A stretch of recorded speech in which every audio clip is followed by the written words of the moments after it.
Mesdames et messieurs, bonjour. Je m'appelle Nyongo et aujourd'hui encore, Dieu veut nous parler. Écoutez-moi bien. Si on vous a dit que vous serez bénis et que Dieu va vous élever, ne pensez pas que cela va arriver de façon spectaculaire. Ne pensez pas que ça va arriver d'une façon waouh. Mais vous devez savoir une chose ce matin. C'est que vous avez votre part à jouer dans le processus de votre bénédiction. Vous avez un rôle à jouer dans cette histoire. Oui, vous avez votre part à jouer. Ça veut dire ce que ça veut dire. Alors rapidement dans Deutéronome 28, verset 1. Dans Deutéronome 28, verset 1, qu'est-ce qu'on nous dit? On nous dit, si tu obéis à la voix de l'Éternel ton Dieu, on dit bien, si tu obéis à la voix de l'Éternel ton Dieu, en observant et en mettant en pratique tous ces commandements que je te prescris aujourd'hui, l'Éternel ton Dieu te donnera la supériorité sur toutes les nations de la terre. C'est-à-dire que si toi, tu fais ce que Dieu te dit aujourd'hui, Dieu va te rendre grand. Dieu va te lever. Mais là, c'est si et seulement si tu l'acceptes. Si et seulement si toi-même tu crois et tu mets à l'application ce que Dieu te demande de faire. C'est en ce moment-là que tu pourras voir s'accomplir toutes les grandes choses que Dieu t'annonce aujourd'hui. Vous voyez, non? C'est-à-dire que la main de Dieu est là. Mais c'est toi qui dois aller chercher la main là. Au travers de quoi? Au travers de tes œuvres. Au travers de quoi?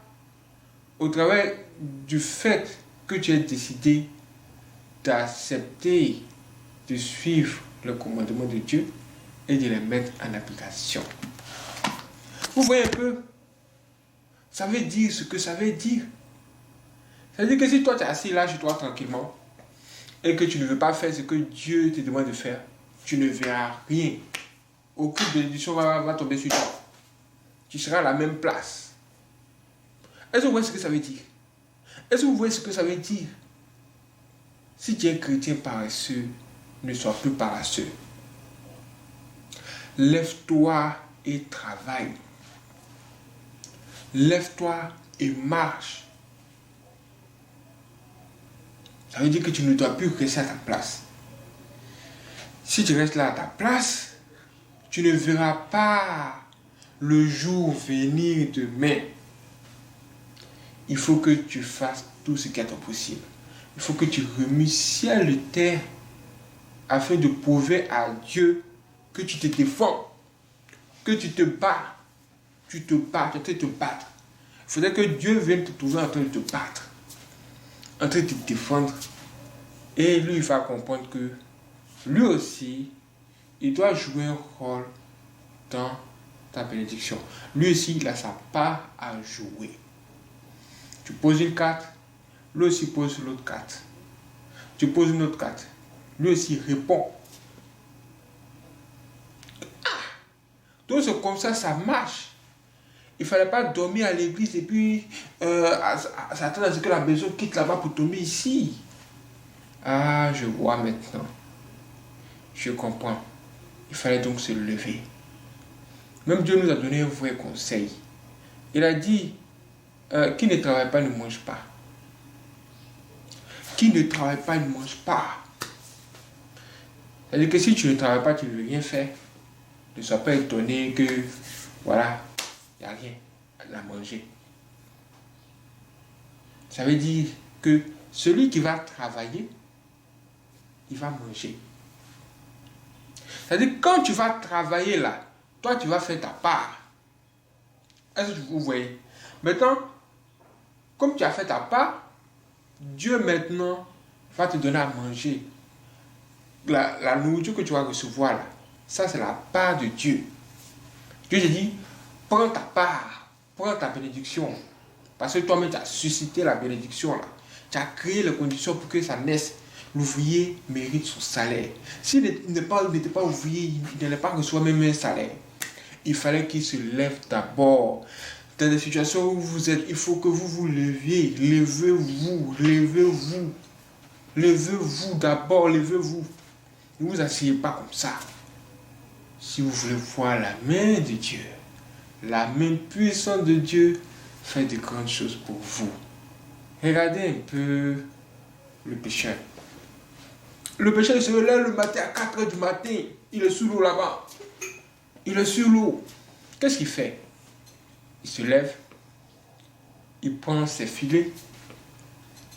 Il se dit, ah là-bas, là, peut-être que là-bas, ça peut donner aujourd'hui. Ah, peut-être que là, ça peut donner, ça pourra donner aujourd'hui. Le monsieur se lève. Il va et il jette son filet. Il jette son filet sous l'eau là-bas.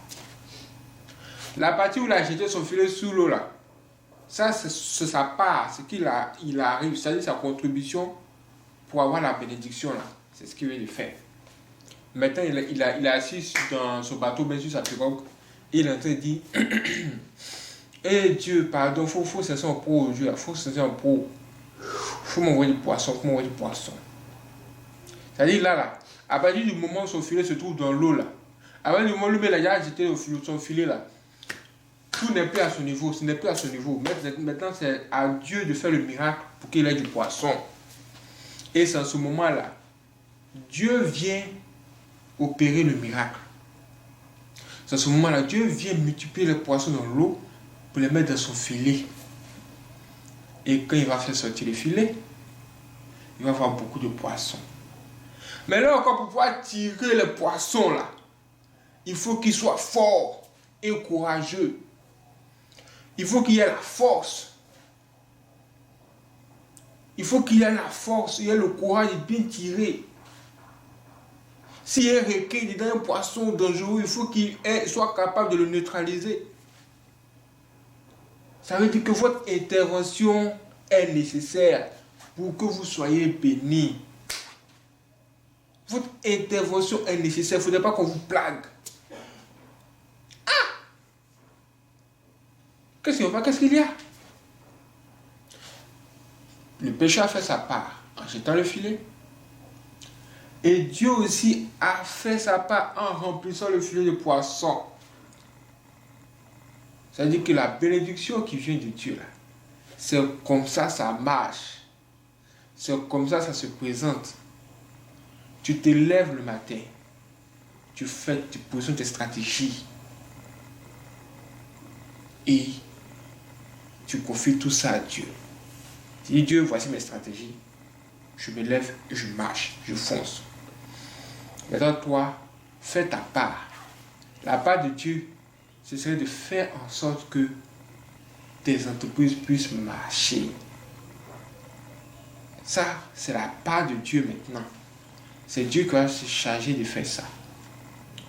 Vous voyez, ça veut dire que vous devez maintenant réfléchir et positionner de bonnes stratégies qui vont vous permettre d'aller de l'avant. Regardez un peu, Dieu nous parle des fourmis. Il dit, allez voir les fourmis là, allez voir les fourmis. Qui vient dire aux fourmis de se lever? Qui vient dire aux fourmis de se lever? Chaque matin, eux ils sont en tas, eux ils sont même déjà prêts. On ne sait même pas ce qu'ils sont en train de faire, mais ils sont tous contents de marcher, de faire des trucs. Ils ne savent pas ce qui se trouve devant, mais ils doivent se lever quand même et y aller. C'est là, la foi est très importante. Il faut avoir la foi. Il faut avoir la foi. Sans la foi, tu ne peux pas réaliser de grandes choses ici dans ce monde parce que tout est dur. Tout se complique, tout devient compliqué. Il y a les virus ici, il y a n'importe quoi là-bas. il y a la sorcellerie, il y a le satanisme, il y a la magie, il y a tout. Il y a des ennemis passés par là. Tu dois t'accrocher à Dieu aussi. Tu dois t'accrocher à Dieu. C'est nécessaire. Ça veut dire que Dieu peut encore te bénir. Oui. Mais tout dépend de toi. Fais ta part aujourd'hui. Fais ta part. Il faut commencer à semer. Commence à semer en même temps. Dans toutes les dimensions, il faudrait qu'on te retrouve. Je veux que Dieu élève beaucoup de personnes. Que Dieu vous donne son intelligence et sa sagesse pour pouvoir maintenant semer sur la bonne terre et avoir quelque chose. Faites une étude de marché, étude de terrain avant de vous lancer.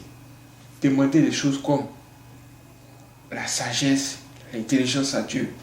Si vous avez des choses, vraiment, en plus de la foi, ça va vous permettre d'avancer. Et éviter d'écouter les mauvais conseillers. Les gens qui vous entourent là, avec leurs conseils. Si vous avez des mauvais conseillers ou de mauvais amis, de mauvais proches, vous allez sentir que les mauvaises compagnies courent le bon mœurs. Faites attention aussi à ce niveau. Je vous donne rendez-vous pour la prochaine vidéo. C'est parti.